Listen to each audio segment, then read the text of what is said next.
you. Rick Baird has been the Environmental Sustainability Coordinator for the City of Mankato since 2019. And before that, he was Water Quality Specialist for the City of Mankato since 2008. And he has been responsible for the implementation and enforcement of the city's municipal separate storm sewer system. Don't try and say that quickly 3 times, the MS4 program. Since 2008, Rick has worked with contractors, residents, vendors, and city staff to improve Mankato's water quality with the implementation of better erosion and sediment control BMPs. He strengthened the city ordinances to enforce NPDES, MS4, CSW, and ISW permit regulations. Today, Rick is going to talk more about his role in the city of Mankato, talking more about developing a program focused on permit compliance through education, enforcement, and the creation and implementation of policies and BMPs to protect the environment. Rick, it is great to have you with us. The floor is yours. Take it away. Thanks, Mark. Good morning, everybody. I appreciate the opportunity to speak with you today. As Mark said, I'm not a scientist. I'm not an engineer. I went to school for law, focusing on business law. Ended up being in the protection of the environment role, first with MnDOT, and then I came to the city of Mankato around 2006. And it's been the greatest move I've made in my career. Business law helped me because I'm kind of a word nerd with contracts and things like that, which permits are basically, a lot of legal language and ordinances, rewriting them. So that's kind of how I got my start. And basically, I'm going to show you today kind of how my program for the city of Mankato, how we manage it here. And our goal, long story short, is to keep the contaminants out of the water up front so that we don't have to come up with things, to try to mitigate the problem or the contamination. And so that's mainly what my focus is through education and enforcement. So I'll share my screen here. We'll get started.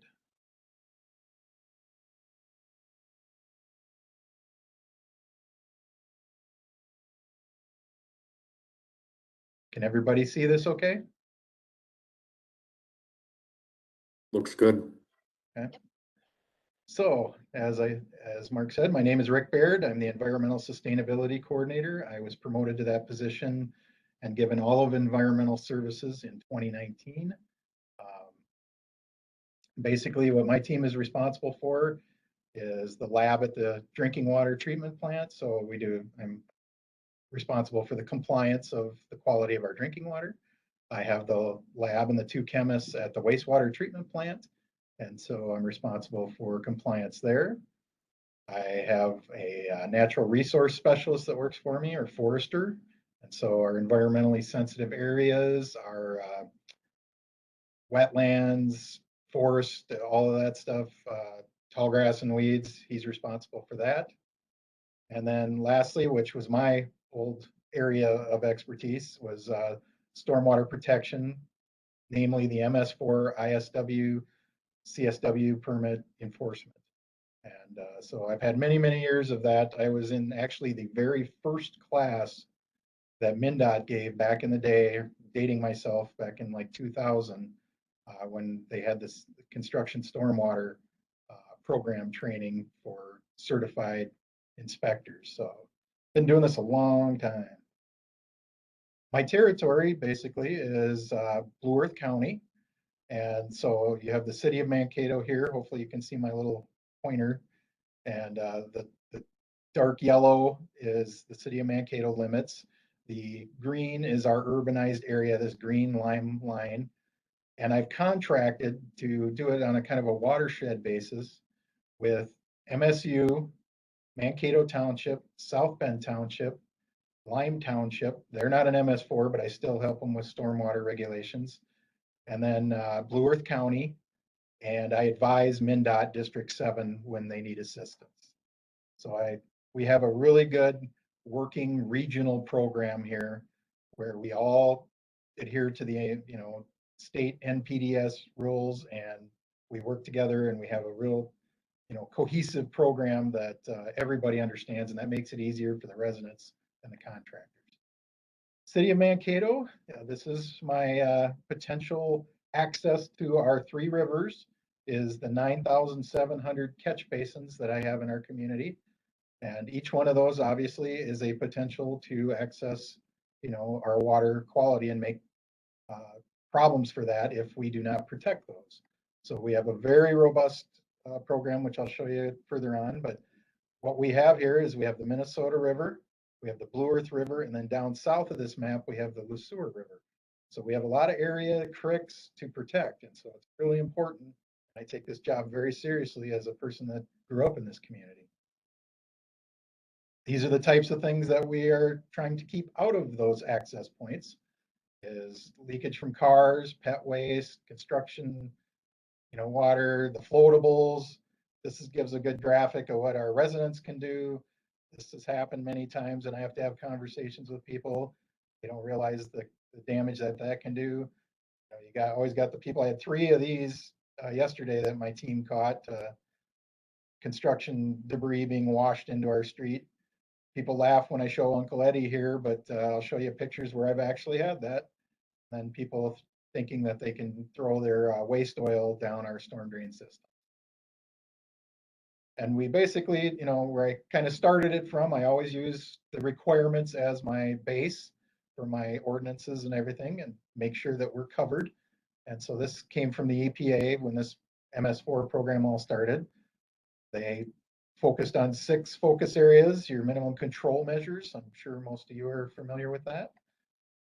First one is to educate the community. I hit this really hard. Anybody that knows my program knows that I believe that if we educate the community and the businesses and everybody thoroughly, that that will get most of the confusion out of the way, and we can focus on the people that actually are bad actors that I need to do enforcement against. And so, because most people generally want to do the right thing, and I found that to be true. And I get a lot of help from those community members that I've educated in helping me catch things. The things you'll see a little later here, they've come from community members that saw my PSAs or one of my public meetings involve the community.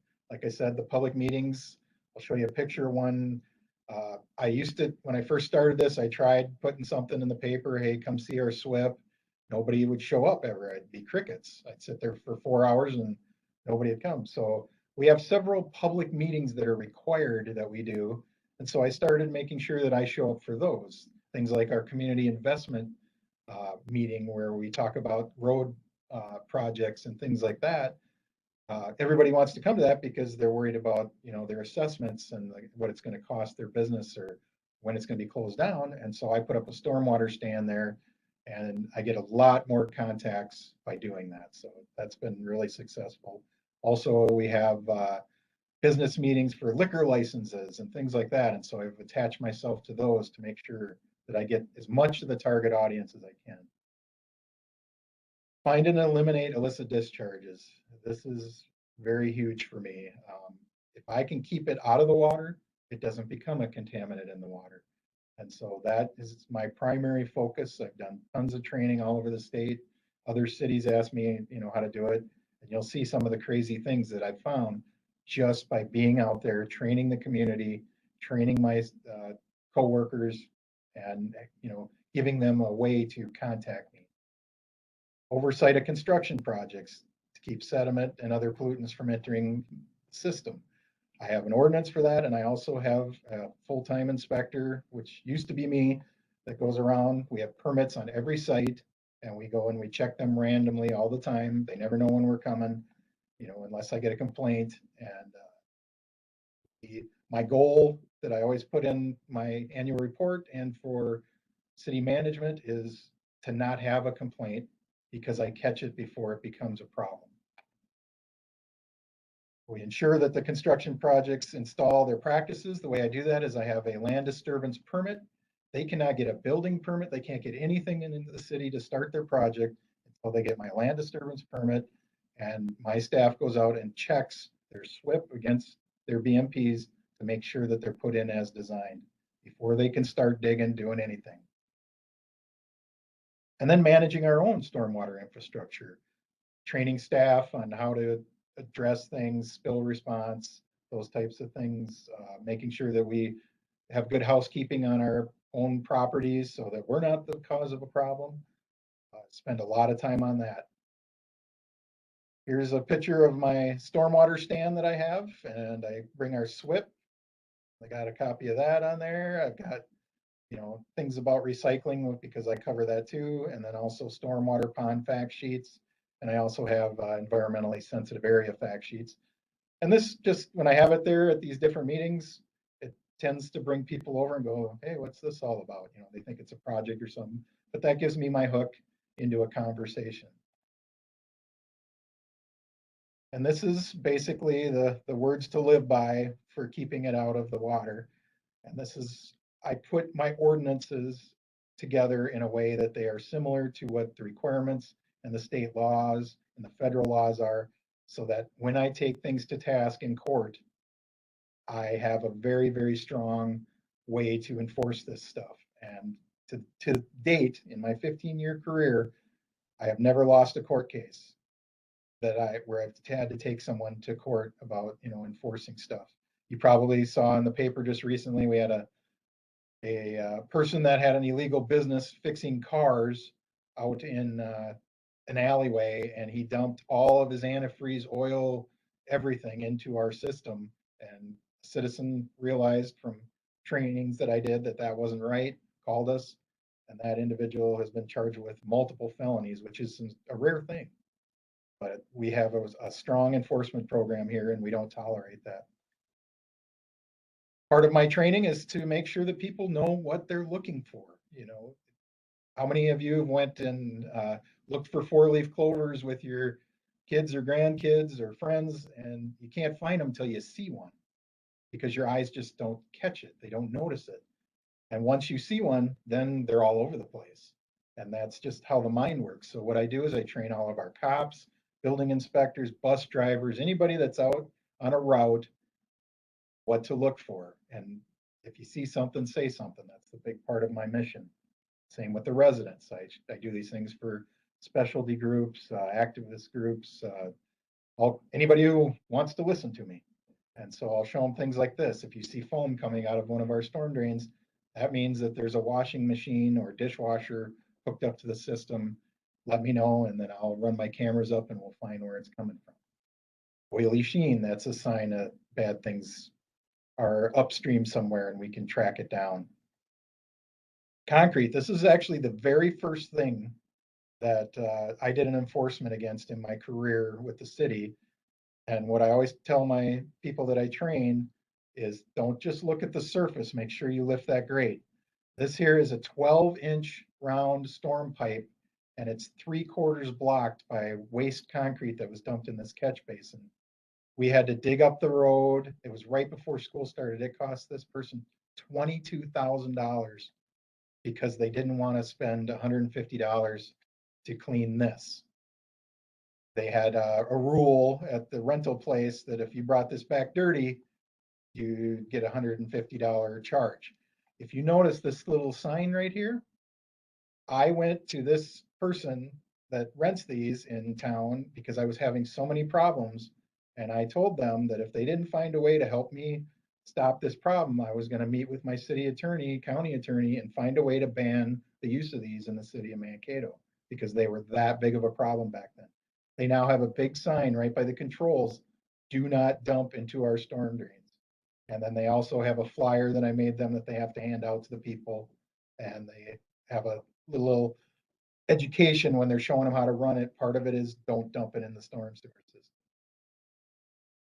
I always show this because it just baffles me how this ever came to be. But at a grocery store, there was a person that worked for the store, and he was unloading pallets of softener salt. And there's 63 bags, 40-pound bags of salt on a pallet. And this guy, when he was picking the one up on the side of the trailer, pushed the one behind it off the trailer. They all broke open. And the brilliant person working that came outside or decided, hey, there's a hole. Let's sweep and shovel all the salt into this 8-foot deep, 27-inch round catch basin that leads to the Minnesota River. Thankfully, this was in a parking lot of a grocery store, big chain store. Probably would have never seen it, but an individual that watched my PSA at 3 a.m. Saw this, that, see something, say something, and sent me a message. And we went out there and we found, he said, you're going to want to look at this. This is weird. But yeah, 63 40-pound bags of softener salt were shoved into this catch basin, and we made them vac it out. Coolant water.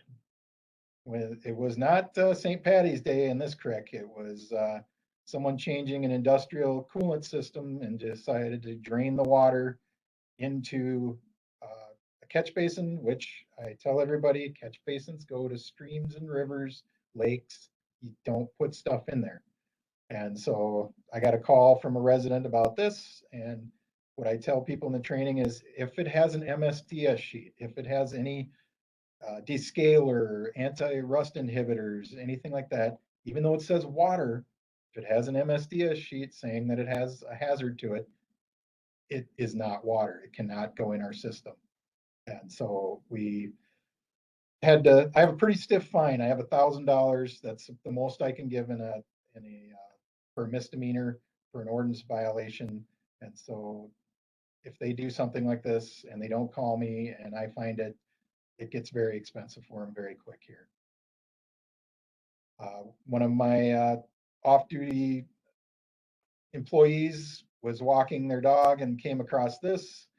The people went out to dump the grease and it was full, got on the ground. So they went and got another container for the rest of it, but they left this stuff. Fortunately, it was a cool fall day and the stuff coagulated in the curb, and we found out about it soon enough. So we were able to scrape it up and have a good educational meeting with this owner of this company, who has done an excellent job ever since that meeting. Got a call from a resident who was out walking at night in the summer, and this nasty smelling stuff attracted their dog. And that's because it's fryer grease that was dumped in here every night. Even though it says absolutely no dumping leads to the river right here, every night they would dump their fryer grease in there. This pipe right here is 200 feet long to the next catch basin at 12 inches round, and was packed tight with grease from this fryer. And because a resident, saw one of my trainings, brought it to my attention, we were able to get it all cleaned out and keep it from going any further, and then hold the business owner accountable for all those costs and educate them on why they should never do that ever again. I didn't even know this was a problem until my infrastructure staff, who goes out and does fire hydrant flushing, seasonally, saw these guys that come around to all the restaurants at 3 a.m. and use degreaser and clean the grease hoods out in their common practice was to do it in the parking lots and put it all down our storm drain. Well, nobody's out at that time of the day and nobody saw it. So I found that was a problem. I personally walked into every restaurant and talked to management about them and told them that they're going to have to find a compliant way to do that. And we discussed ways that would be appropriate so that it doesn't get into our storm system in the future. So that was a problem that we got rid of. Big pet peeve of mine. I've actually cited people in parking lots when I'm behind them, when they've emptied their ashtrays in front of me. For doing this, I always tell people, if you don't think it's a problem in your city, when you're at a stop sign, look to the left and you will see this in almost every curb where individuals just throw it out their windows. It takes years and years for these filters to break down. So best thing we can do is stop it from happening. Leachate from compactors behind different businesses. If you notice, I've got specific places. These are targets. These are areas that I know are problems. And so I go and check them on a regular basis. We do drive-throughs. My team knows where to go. And that's why I show these too to different cities and people, so you know what to look for. When I went and met with the owner of this business, the person came out and stepped over this icky, sticky leachate goo full of flies and said, I hear there's a problem. Didn't even realize that it was an issue. And of course, for some reason, when they make these things, they always put it right by a storm drain inlet. And so I got that cleaned up, and the individual, all that they had to do was call the owner of, or the person they rent this apparatus from, they lease it, call them up and tell them to fix the seal, and got rid of the problem rather than just allowing it to go. Another one that baffles me is, at hotels and malls and things like that, the janitorial staff will walk past a floor sink and throw their detergents, dirty detergent water out into the parking lot. I've had many conversations with people about this, and they say because they don't want to clog the drain, or have to pick the strings out. And I said, well, so it's okay to throw that in the river? So that's been an educational thing. I've gotten rid of many of these in town in my career. Going around to the different mechanic shops, they like to just use any kind of container that they can find to put their used oil, antifreeze, and things on. Problem is, then they set it outside and it's open, then it gets rained on, and then it drips all over. I found this one because the lawn around this business was dead, and it had rained, and everything in the area was green and lush. Well, it was because he was letting all this stuff go out into his parking lot and then be washed into his grass, and it was killing all the grass around his business. It looked like he sprayed Roundup on it. This was a big problem when I first started the MS4 program for the city of Mankato. Our carpet cleaners would just drop their hose into one of the nearest catch basin so that they could clean the whole project and never let their tanks, even though we made it free for them to dump it at our waste treatment plant because we wanted to avoid this problem, they were still doing it. So, and it was really tough because they don't really have an association or anything. So I had to just get the yellow pages out and call every one of these guys and have a meeting with them. Or unfortunately, I caught them doing this and they got $1,000 fine, and word of mouth got around. I haven't had this problem in quite a while since I've taken several of these to court. And this particular individual argued with me and said, it's just dirty water. So again, like I always say, open the grate. I opened the grate and I showed this individual what his dirty water was, and I took a scoop of it, and he goes, it's green material, it's safe for the environment. So I scooped this out with my little cup. I carry a clear cup with me, and I handed it to him, and I said, if you drink that, I'll walk away. He goes, well, I can't do that. And I said, well, then you can't put it into the environment. It's not safe. This is what you're sending to the river. Visuals are very important. I don't know what it is. People tease me because I just happen across some of this stuff by accident. I'm not even looking for it. This big company in our area was washing powdered milk off of filters out in their parking lot and down the storm drain because they had more room. Even though they had a wash bay that would have properly sent it out to the waste treatment plant, they were doing this out in the parking lot. And so I just happened across that. And that's where this showing these pictures is valuable, because it trains your eye to look for the goofy things you'd probably never see. Here's another instance where the training for my coworkers in our infrastructure crew and city engineering crews is helpful. They were out marking for a construction project all of the water valves, and they saw this. And anybody who's in the wastewater world or has any knowledge of it, when you see this little paper mache type mix here of the coagulated particles, that's sewage. And so they knew that was a problem, and they got in touch with me and let me know that, hey, we got a problem here. You might want to come and look at this. So I see this commonly in older buildings, and it's usually when they put a wash machine or something like that into an old house, into a sump pump, because they don't have any, all the plumbing is overhead. And so they put that into the sump pump, and that's usually the most common thing, or a shower, which isn't absolutely horrible, but it's not legal. And so I go there thinking that's what I'm going to find. And I start looking at this and I see the chunks and the toilet paper, and I'm not going to go into detail what the chunks are, let your imagination. And then I see that this person put a septic tank trash pump in this sump bucket. And so I know I got a problem. Let's see if this works.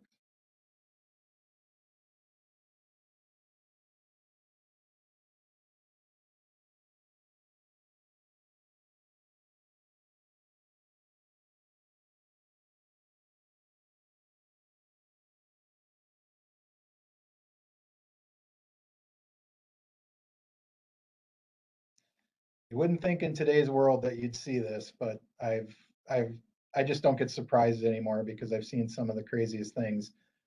What had happened here is this person had a rental property, had 4 apartments in an old house with old infrastructure.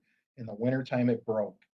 So instead of paying what needed to be paid for the emergency work in the winter to have it properly fixed, the individual chose to put it into the sump pump. Notice that the sump pump got clogged because it's not meant to have human waste and toilet paper and things like that, and put a trash pump in there instead of getting it fixed properly, and had it going out onto the sidewalk, in front of this property. So all the residents walking, the pets, everything's walking through human waste. This was not a good situation.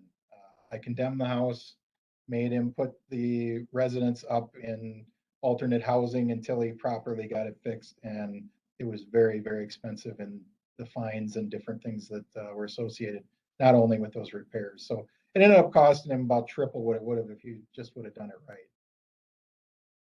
This one I'm pretty proud of. This was an ongoing issue. This is an open sewage in a manufactured home park. And when it got annexed into the city, this had been an ongoing issue. I'm like 20 years where the county and different organizations tried to compel this organization to get this fixed because it's an open sewer. Residents were complaining for like 20 years.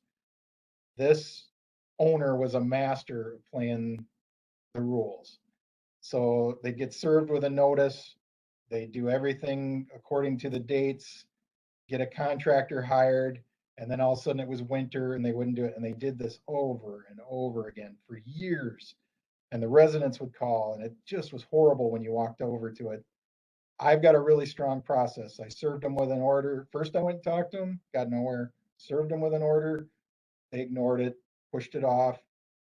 Took the next step where I, was going to go in there and have it fixed.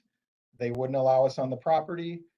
Technically, ordinance allows me to do that, but that is a sketchy thing. You could get in trouble. So I went for an administrative warrant from the courts. I had 20 years of documentation on this. And when I told the owner that I was coming in there and I was going to fix it, if they didn't do it and it was going to cost what it costs, and you'll have no control over it, plus fines, then they decided finally after 23 years that they would get it fixed. This is what the residents that lived within blocks of this was looking at. That is not dirt and leaves. That is human waste. So it just was disgusting. And this is what it looks like today. Had my plumbing inspector go out there. It is a compliant system with cleanouts. It no longer takes water. It no longer can get into the environment. And so that is one I'm really proud of. It was a lot of work and a lot of getting yelled at, and a lot of threats made it at me, but we got it done. Kind of because of these types of things and because of the MS4, we have a really robust camera checking program where we check all of not only our sanitary pipes, but our storm pipes. And we got the city broken up into grids, and this camera truck just goes around and drives our little robot down the system. And the reason that has proved to be very valuable, because another thing I'm very proud of is this 250 person organization that is a call center that's open 24 hours a day. Down here, when they were looking through the pipes, they saw the signs of sewage. And basically, this building was dumping all of its sewage that should have been going right here into this storm line. And when I did my research, We found that they had hooked it up incorrectly inside when they did a remodel 25 years ago. So for 25 years, this business was dumping 250 employees worth of sewage, hand washing, lunchtime, bathrooms into the Minnesota River, which is straight down this line. And so by doing our regular inspections of the lines, we caught that and we stopped that from happening. So I'm pretty proud that we were able to get rid of that. You know, this work was done back in the 90s.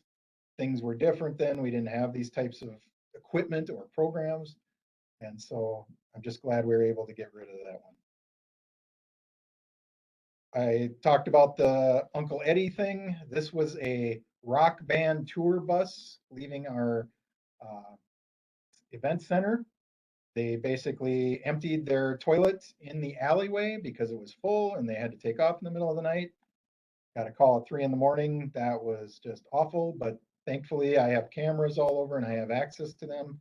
And so I was able to, after I got it all cleaned up, I was able to contact the individual that did that and hold them responsible for all of it.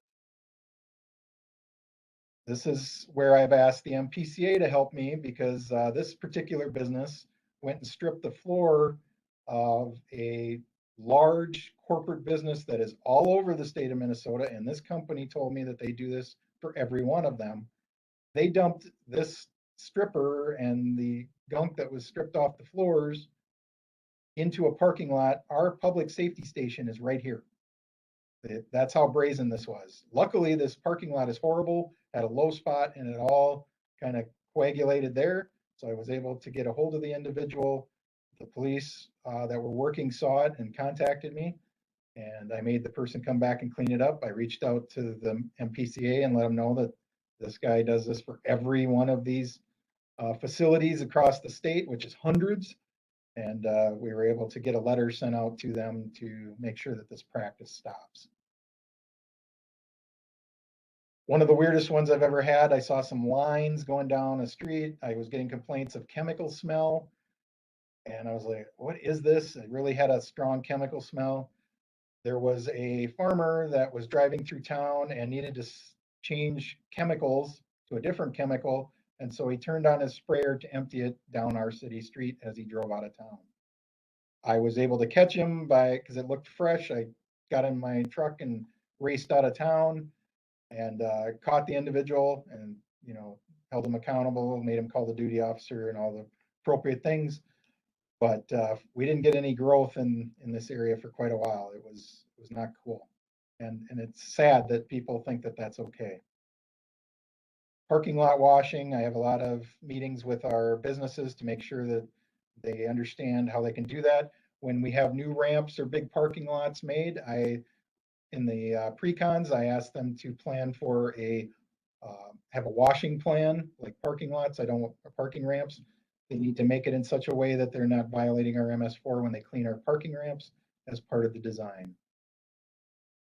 Construction-related pollution. Nobody wants to see these trails in our ponds or streams because that tells you there's something going on. And it's usually someone doing this, where they have a nice little hose dropping into our catch basins and it's dirty water that they're pumping. You know, they make decisions like this. They're dewatering clean water here, but they threw it on top of a topsoil pile, which washed it out into the street. So, like I said, all my catch basins have a picture of a fish and a loon, says absolutely no dumping leads to the river. But what do these guys do? They put the hose in there and they don't know, they didn't know, really. And this is why I have this there and I always take that picture. That's my evidence. Here's somebody that was attempting to do going through the steps using a silt bag that was overwhelmed. And it had so much silt that it wouldn't go through the filled up inlet protection. So they pulled it out of the way so that the water would go by it. Caught this on my way coming into work in the morning. Or this one where they have too big of a pump. And then instead of having it in the grass, they put it on top of my catch basin in my rain garden, ruining the rain garden, contaminating the storm system. And the river is 1,000 feet over this way on the other side of the road. So that was a problem.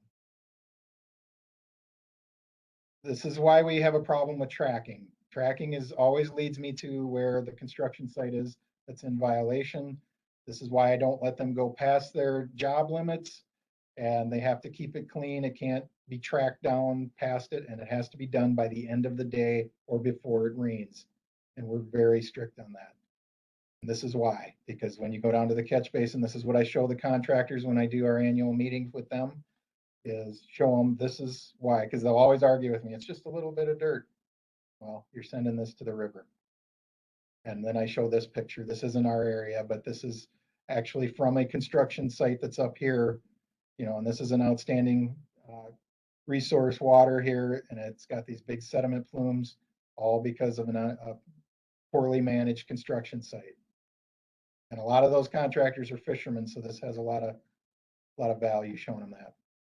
Contractor decided he had 10 yards of concrete that was too wet because he left the water on in this is ready mix error 101. As a former ready mix driver for my dad, I made the same mistake, but I did not pull up to a catch basin and dump all 10 yards into it, which dumps directly into a stream right over here. This turned out to be a really big deal. The MPCA had to come with this homeowner. She was way worse to this guy than I ever could have been. She chewed him out. She called 911, called me. And the good thing is she knew to call me because of my training. This is our precious Rasmussen Woods, a major wetland. We have a little protection sump that we dig right here just to catch anything that comes. And one of my bus drivers caught this cloudy water, which ended up being paint dumped into a catch basin in a parking lot because their drain was plugged inside the building. The company that did that ended up having to suck all of this down dry. Luckily, it didn't make it over the hill into our wetland and have it treated at the wastewater treatment plant, and that was $37,000. So they are now trained to never do anything like that again.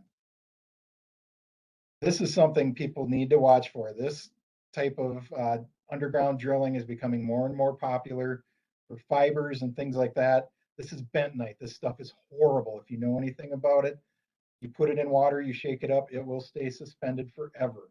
There is very specific best management practices for dealing with this, and that entails spraying it like on a field and then tilling it in so that it adheres to things and cannot become suspended again. This person yelled and screamed at me and said that this is all that went in there.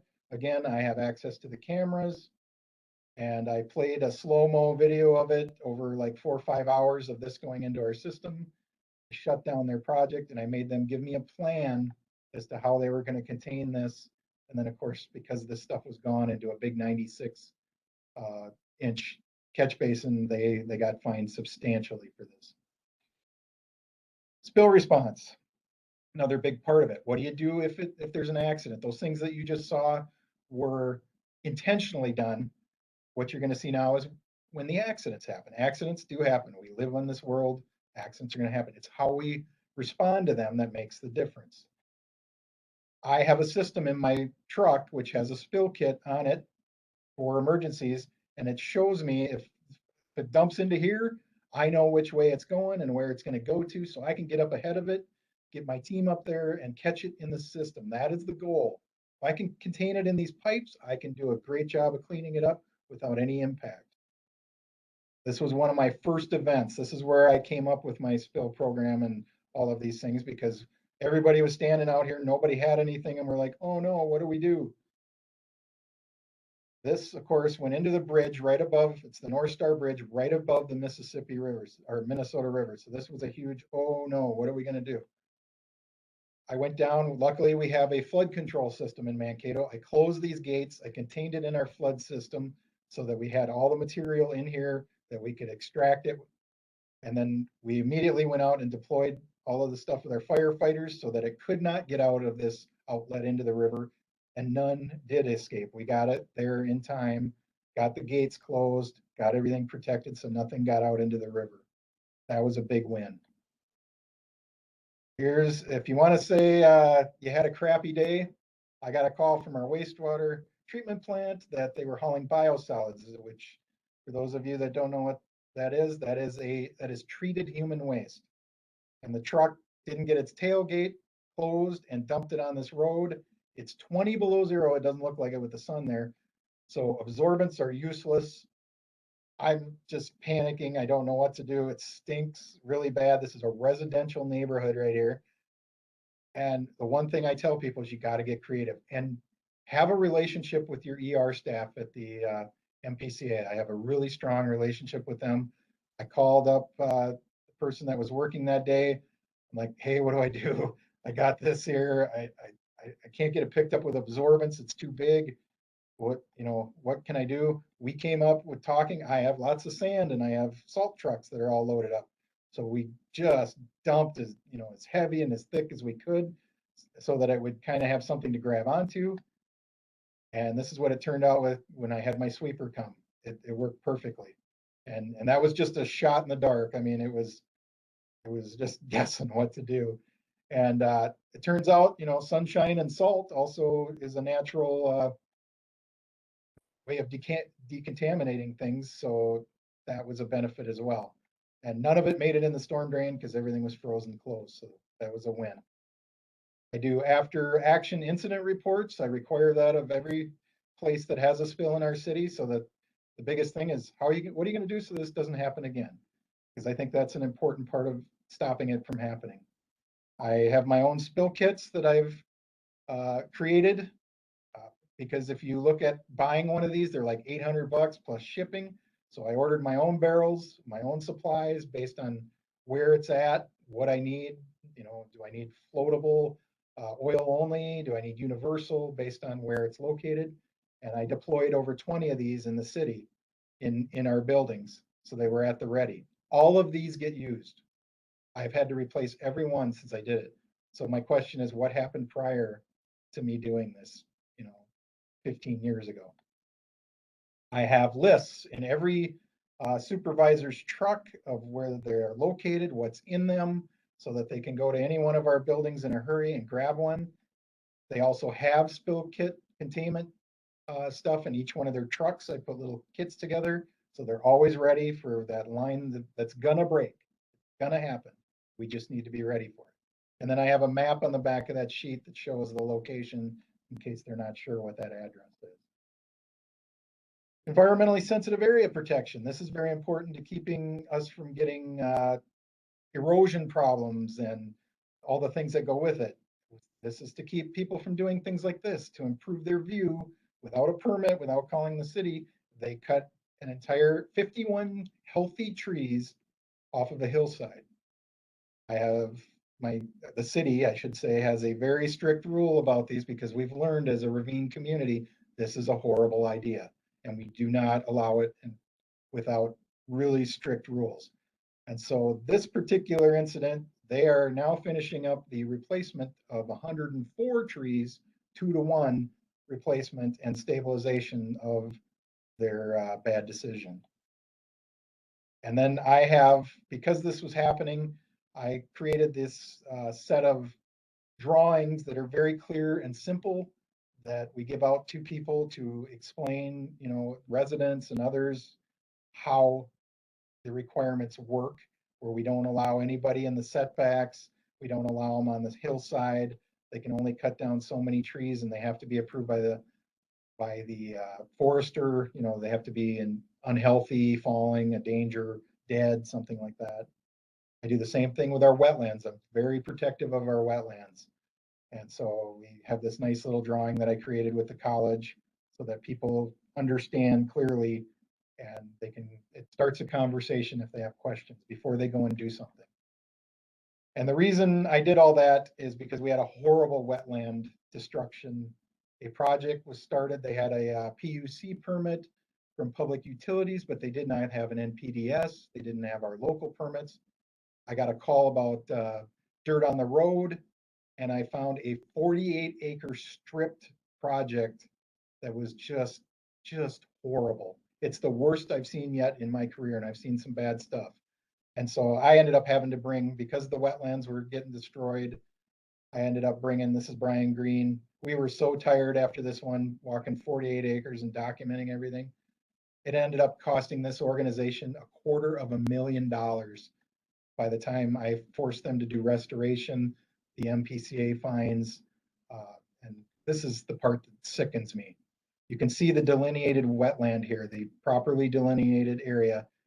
They decided it was too hard through the muddy conditions to go around on the road, and they pulled a vehicle right through the center of this high quality wetland and basically turned it into two wetlands and ruined all of this. And this is their delineation. And they had a company on site that was responsible for making sure that they adhered to the environmental compliance of this area. 6 wetlands were wrecked on this project. And so I have no sympathy for the fines that were given out on this project. It was terrible. They were dewatering into a protected waterway. It's one of the worst I've seen to date. And some of the things we're doing to protect the environment up front is right here. We're doing a big southeast wetland restoration project. We got bonding for it to buy the land. This is going to have ravines, stream bank. This is one I'm proud of that we're going to do because it's going to make a huge difference. It's going to treat all the water coming into our community from the ag lands, and it's going to control it, and it's going to clean it in a natural way by restoring wetlands that are already there prior, because we're a river city, everything comes through us from the outside. So we're going to get, fix things like this that are a constant erosion problem. We're going to restore these 2 wetlands by this field and that's been draining these. We're going to restore it so that it can do treatment and settlement and flood protection.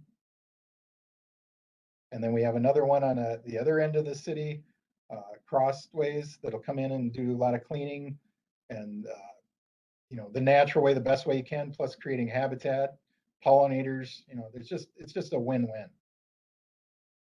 We do a lot of, this is what I talked with Mike Trojan's group about. We have a really strong sweeping program. I have 4 sweepers like this. They never stop. They focus on our downtown areas, our tree canopy areas. And then we have 4 of these that go around and suck up all our leaves, get as many as they can. And then we reuse them as compost in our parks and give them to the local compost company if we have extra, and they turn it into mulch. So it makes good use of this product and keeps it out of our rivers. I have an unused prescription drug take-back program that keeps it out of our drinking water and our groundwater. And in 2021, I had 2,000 pounds. When I started, we were barely getting 25 pounds. This is 1 month's collection. If you think in the size of a pill, that's a lot. And I also started, we do an annual cleanup day, which is a whole month of May on the weekends. And I set up a stand there that I help man and my team does, where we collect all of these unwanted drugs to keep them out of the garbage and out of our drinking water and out of the toilets. And then we properly dispose of them at the Wilmarth plant, turning them into energy. And that is what I've got for talking about my program. I will stop sharing my screen. Does anybody have questions for me?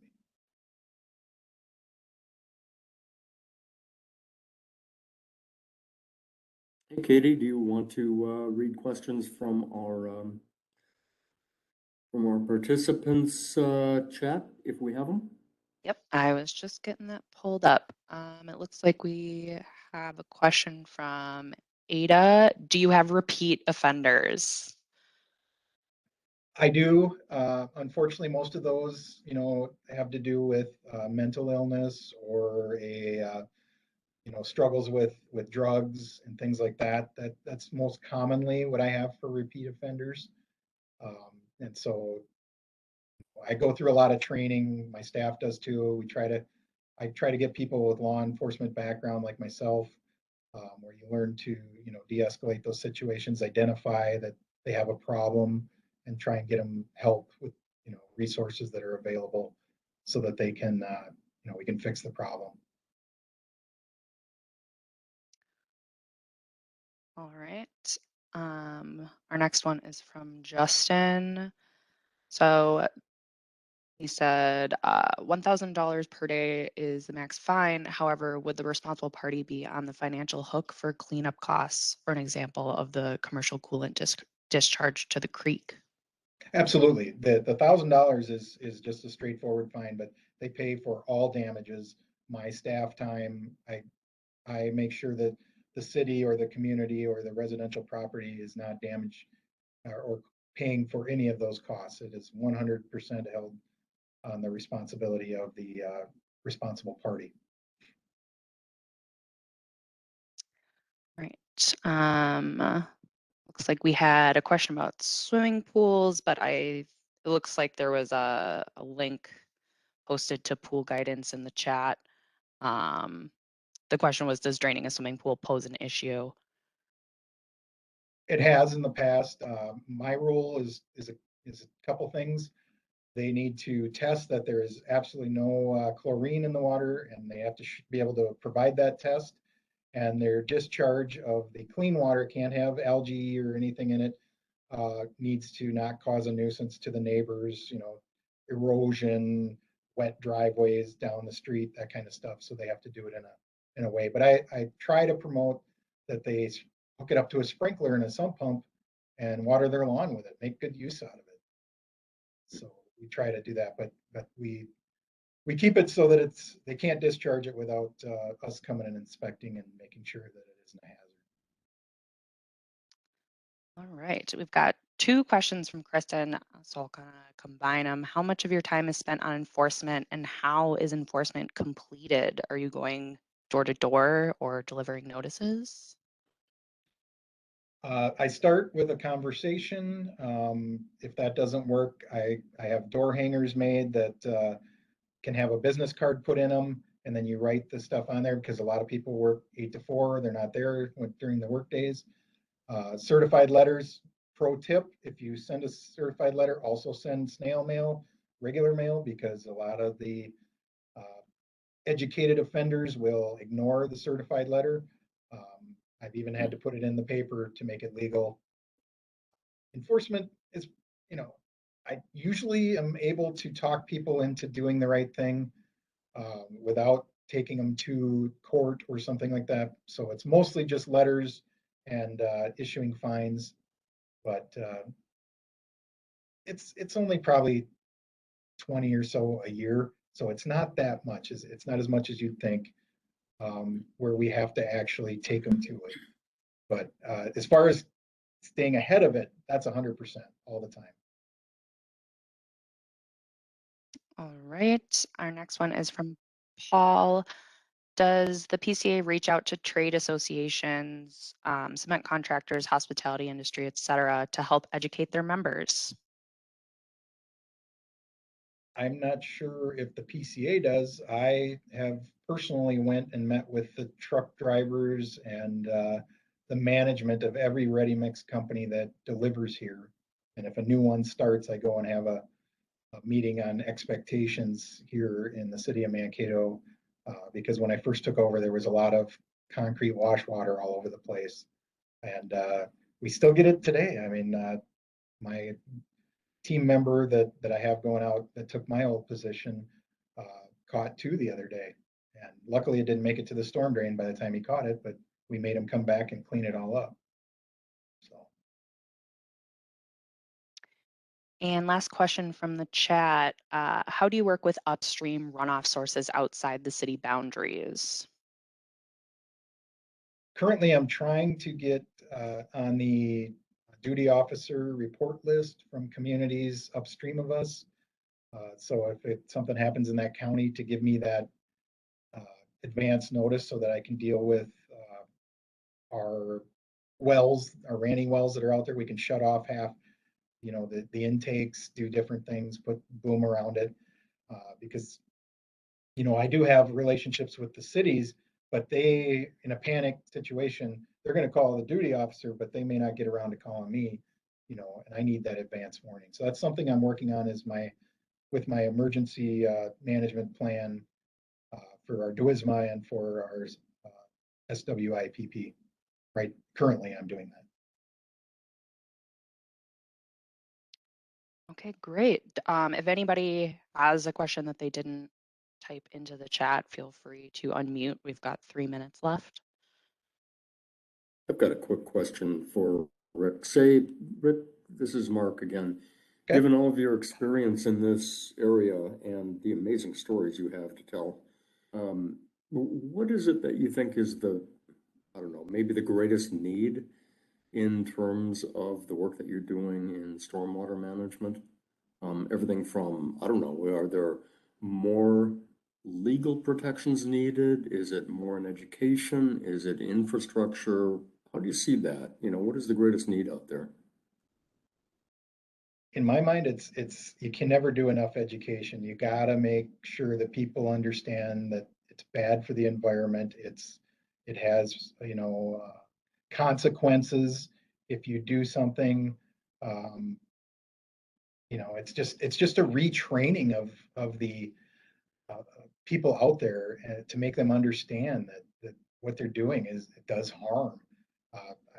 Best example I can give is I was driving to get lunch one day, and there was an elderly gentleman who had just drained all the antifreeze out of his RV to winterize it for the winter, and he was walking down the street with this huge bucket, and I'm like, oh, he's going to dump that in the storm drain. So I stopped and I rolled down my window, and I'm like, I sure hope you're not planning on dumping that down the storm drain.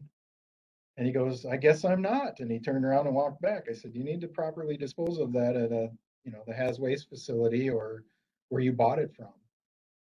And it's just people used to do it that way. They used to dump their old oil as dust control on the gravel road. So I think a retraining and making sure we get to those kids. I get in the schools whenever I can to make sure our next generation understands that the mistakes that we made in the past are the reason that we have these problems.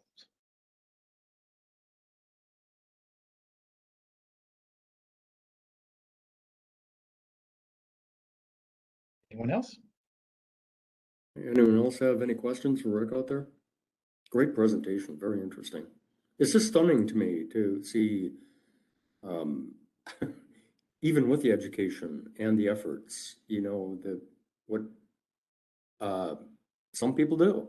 It's just amazing to me. And you get to see it all the time.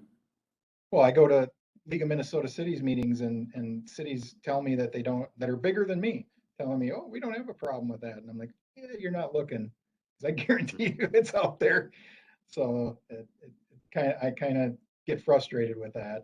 Why is it that Mankato has the most illicit discharge enforcement numbers of cities that are 10 times my size? That confuses me.